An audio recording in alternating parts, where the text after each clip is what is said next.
Welcome back. This morning, we're going to dedicate an entire lecture to one key subject. That is the vulnerability and role of women and girls in alleviating world hunger and poverty, and the role of education specifically that is played in this area. It's a very key issue, and it's a fundamental area that needs to be understood well if we're going to solve world hunger and poverty. A few facts and figures first off. Women produce between 60 and 80% of the food in most developing countries. So they are subsistence level farmers in many, many areas of Africa and Asia in particular. But they have less access to land and credit than the men do, oftentimes due to social, religious, cultural issues and such. Women are the sole breadwinners in 1 out of 3 households around the world. So they're heads of what we call single female-headed households. They are in charge of their household. They are ultimately responsible. They're raising children. There was a man involved, a husband. They were in a family situation, man, woman. The man may have died, may have simply left. They were divorced. But most often, it's more likely a case where the man has migrated to an urban area, because there were more income opportunities, more employment opportunities, and then is sending money back to the family, visiting the family back and forth. Oftentimes, though, when the family is split up in this way, given how these situations develop, the man may not remain in the family or may marry a second time, often in the urban area. Lots of reasons why the women in the rural areas often find themselves on their own. Women are also very busy in countries like in areas of the world such as in Africa. They work on average 50% longer each day than men.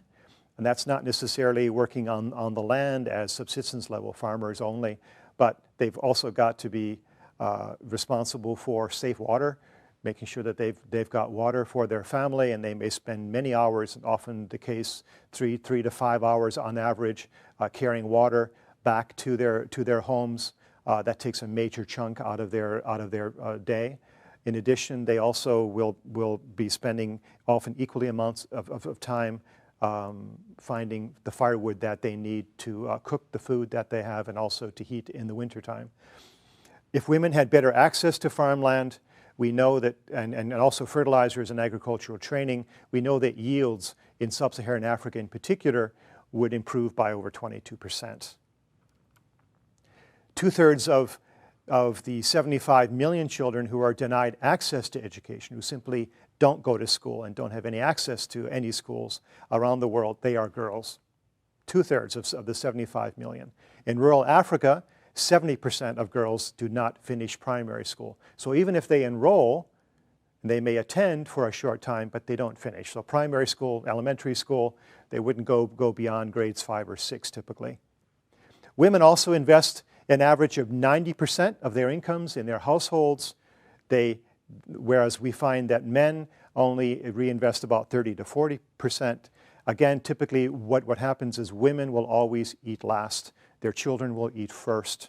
They will feed their husbands, they feed their families, they will eat last. They will also, in terms of how they spend their income and focus on their priorities and their family, they will always put the family first.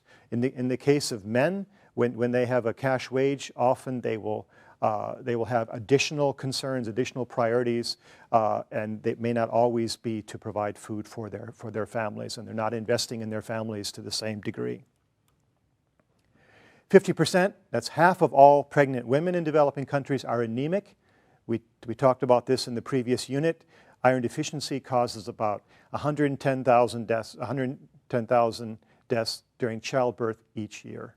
Again, a major issue.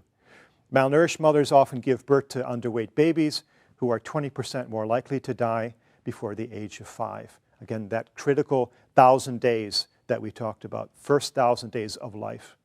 Up to 17 million children are born underweight every year.